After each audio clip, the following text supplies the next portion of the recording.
Welcome once again to Lehto's Law. Here's Steve Lehto. I've done a few stories over the years about bad judges, and I've been in front of a lot of judges in my career. 32 years practicing law in the state of Michigan. I've been in front of district court judges, circuit court judges, courts of appeal judges, and also federal judges. I've been in front of all magistrates, you name it. I've been in front of all kinds of judges. And for the most part, they're good judges. For the most part. Once in a while, a bad judge comes along, and we talk about that here because that makes the news. But you always wonder, like, what else can they do? Have we heard it all by now? Well, no. A lot of people sent me this story, widely covered story from Business Insider. Also, Yahoo News ran it. Lloyd Lee wrote it. A judge was caught scrolling through Facebook and looking at GIFs while she was overseeing her first trial involving a man accused of beating a 2-year-old to death. So it's a murder trial of sorts, and the judge is up on the bench looking at her phone, scrolling through Facebook during testimony, during the trial, and not just a quick glance, but for hours. And here's the thing, and I'm going to point out something that I think a lot of people just need to really focus on. There's a camera right there while the judge is on the bench. And the camera is looking right at the judge with an over-the-shoulder view so that the entire bench is visible on that camera. For those who don't know, many states require court proceedings to be recorded in one manner or another by a court reporter. Now, that can often be the person who sits at that little machine and types like this, or it can be done with video recording and overseen by somebody who can later then make a transcript if necessary. And a lot of times the cameras are voice activated, so when the plaintiff's counsel is speaking, this camera will record. Defense counsel speaks, this camera will record. Judge speaks, this camera will record. Now, the over-the-shoulder shot of the camera for the judge is not one I've seen that often, but there's one of those in this courtroom. And judges should be aware that there are cameras in the courtroom. So my first thought was, how could she not know she was on camera while she was doing this? Now, it was early in her career, apparently, but still. So an Oklahoma judge was overseeing a trial for a man accused of beating his girlfriend's son to death, and security footage, but I'm not sure that's security footage or court reporting footage, viewed by the Oklahoman shows the judge looking at her phone during the trial. A district attorney said the judge spent hours of the trial on her cell phone. A Lincoln County district judge is under investigation after the footage showed the jurist scrolling through her phone throughout a 7-day murder trial, also reported by the Associated Press. The judge is a new state judge just elected this past November and oversaw a brutal murder trial that began last month. Case involved a 32-year-old defendant accused of beating his then-girlfriend's 2-year-old son to death. According to the local paper, this was this judge's first trial. She began the trial by instructing the jury members to turn off all their electronic devices so that they could concentrate on the evidence without interruption. And by the way, she did keep the phone down here, and apparently she did that thinking, well, no one's going to know what I'm doing. But when you see someone doing this, and I don't think you can see my hand, right? But someone doing this for hours at a time and occasionally looking up and going back to this, you can guess what they're doing, right? I mean, come on. Footage from a ceiling camera pointed above the judge's bench showed the judge repeatedly checking her device. According to the newspaper, the judge used her phone throughout jury selection, opening statements, and witness testimony. At one point, she checked her cell phone during tearful testimony from the victim's mother. The footage also shows the judge checking Facebook and once searching and then sending a GIF. The Oklahoman reported. Now, I do know that it's an acronym, GIF, and people do pronounce it both GIF and GIF. I would have thought, since a G came from graphic, I would have thought it was GIF, but I saw an interview someplace with a guy who invented it, and he says, no, I call them GIFs. I'll go with GIF in deference to the inventor. Throughout the trial, the judge held her phone in her lap or sometimes set it down in a drawer at her desk, which can also be seen in the footage from the camera. A Lincoln County District Court spokesperson was unavailable for comment during the weekend.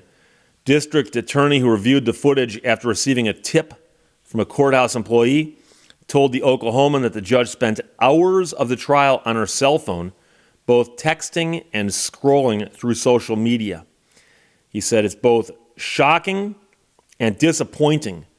Jurors are banned from using cell phones in the courtroom during trials because we expect them to give their full time and attention to the evidence being presented. I would expect and hope the court would hold itself to the same standard required of the jurors, regardless of the type of case. He did not immediately return a request for comment sent during the weekend as a follow-up. The Oklahoma Council on Judicial Complaints is investigating the conduct, according to the Lincoln County Sheriff's Office, speaking to the Associated Press, because here's the question. The judge did something wrong. Who oversees the judges? Who indeed? Okay? And so in many places, there is a judicial tenure commission or equivalent, and that's what we call it in Michigan. And so the Judicial Tenure Commission is the commission that has the ability to oversee judges and sanction them for inappropriate behavior.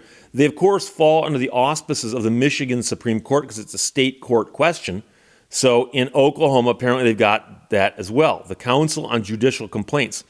According to the Oklahoman, the judge moved the position of the ceiling camera on Monday.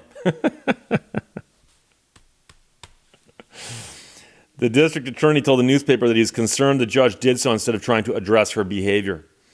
The judge was elected in November, sworn in on January 9th, according to Oklahoman. She became a lawyer in 2003, so she's been an attorney for 20 years. The judge told Countrywide and Sun last year that she had an extensive legal background, practicing everything from administrative court issues to criminal and juvenile law. Meanwhile, the defendant in the case was convicted of second-degree manslaughter at the end of the trial. Prosecutors had sought, among other things, first-degree murder charges, and the defendant was arrested and placed in jail at the time of his arrest in 2018, and so the jury apparently recommended time served for his punishment. So they found him guilty of second-degree manslaughter and said that time served from 2018 should do it. But the bigger problem is you got a judge surfing the net while on the bench. And we've all seen this and heard this where there's somebody who's become like addicted to social media or the internet. And I've met people who spend all their time scrolling through Instagram or Pinterest or TikTok, depending on the age group. And there's a time and a place for everything. And if that's how you want to spend your spare waking hours, knock yourself out. But if you are a judge sitting on the bench in court, that is the last place you should be doing it, especially when you're overseeing an extremely important case. And so I have tried cases before. I have actually conducted trials. I also taught trial practice, by the way. But I've conducted trials. And I have been in trials and I've also witnessed trials where something important is happening. And one side asks a witness a question, for instance. The other side objects. And the judge pulls one of these, maybe not quite that dramatic, where the judge didn't catch what the one side objected to. And I've actually seen a judge go, okay, what's your objection? Okay, what was your question? To the person who just asked the question. The judge should have heard the question like everybody else. They're in the same courtroom. But I'm willing to admit that humans can make mistakes. People can make mistakes. It's possible that a judge doing his or her job perfectly well could be listening to testimony, not expecting an objection, hear an objection, and in their own mind go, wait, what was objectionable about that? But then also, I have seen, like I said, what was the question? What exactly was the question? Or they turn to the court reporter, what was the question? I've seen that before too. I've even seen it where they say, read the question back, because even the person who asked the question didn't remember exactly how it was phrased. That happens. Humans make mistakes. But the biggest mistake here is that this judge walks into a courtroom apparently oblivious to the fact that there's a camera right here. And most courtrooms nowadays that I'm familiar with have cameras all around them. You know that when you walk into that courtroom, you're on camera. whether the judge is on the bench or not. You just assume you're on camera. Now, I've mentioned before, and some of you know, I used to work in radio. I was a disc jockey at radio stations before I went to law school. It's one of the reasons I've got all those microphones behind me. One of the reasons I like the Electro Voice RE20. For those who ask what kind of mic this is, that's an Electro Voice RE20, common broadcast mic. And I can tell you that one of the things they tell disc jockeys when they're becoming, disc jockeys, when they're training you, is they'll tell you, they say, look, you're about to go into a room with a microphone in it. And when you turn the mic on and you talk, your voice is going to be heard all around the area that our broadcast signal covers. So we don't want you doing things on mic such as swearing, using foul language, things that might jeopardize the license of the radio station. But they also tell you this. They say, when you go into that studio, even though the mic might be turned off, it's a good habit to get into, to assume it's always on. Assume it's always on. And the reason you assume it's always on is that you would never possibly say something inappropriate in front of a live mic if you never say anything inappropriate in that room, the broadcast studio. I'm sure you've seen the cliche, there's a room with an on-air light, the mic goes on, the light lights up, and people know they can't walk into the room for a moment, right? So if you get in the habit of never saying anything inappropriate in that room, you're fine. You have to treat a courtroom the exact same way, but it's not because you're being broadcast, but it's because you're being recorded. And so when I'm in courtroom mode, I'm going to court on a case, when I'm walking into the building, I actually mentally am shifting gears. Because I do it with the whole building, not just the courtroom.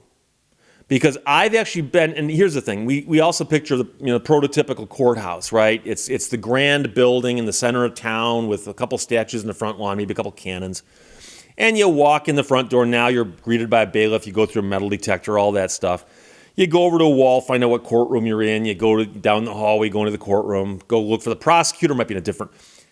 You can bump into people in those hallways. You can bump into jurors that you would not know are jurors. They haven't got their name tag on yet. You can bump into other attorneys. You can bump into prosecutors. You can also bump into judges. I've been in some courtrooms, in courthouses, where the judge has to come in the same doors that the attorneys do because of the way the court's laid out. So you could be out in the hallway cracking jokes with your friends, telling wild stories about what you did over the weekend, and a judge might walk by. You don't want that to happen. No. So you really, in my mind, do the best by simply assuming that the entire building is the courtroom and treat it that way. But at the very least, the courtroom has to be separate and like sacred in your head. And so for the judge walks into the courtroom, imagine this, the judge walks in the courtroom, the bailiff hears the door open, looks, it's the judge. All rise. Everybody stands up. Judge walks in, says, good morning, you may be seated. Judge sits down. Okay? We're going to now start this trial. Perhaps the trial's been going on. The jury comes in. You might all stand up for the jury. You all sit down. Where were we? Let's get started. Judge looks down and starts scrolling through Facebook.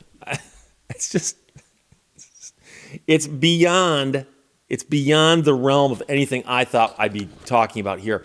It's not the crime of the century. I'm not saying that she should be locked up and thrown in jail. I'm not. But I am saying, how clever are you? Let's use that word. How clever are you to be in a courtroom scrolling through Facebook during a murder trial, and you don't know, when you're the judge, that there's a camera right there? That, to me, is right up there. She did something very, very wrong, but she also demonstrated how clever she may or may not be. So, judge caught scrolling through Facebook and looking at GIFs while she's overseeing her first trial involving a man accused of beating a 2-year-old to death. From Yahoo News and Business Insider, Lloyd Lee wrote that everyone sent it. Questions or comments, put them below. Let's talk to you later. Bye-bye. Thank you for watching Lehto's Law. Look at the stars. Look at how they shine for you.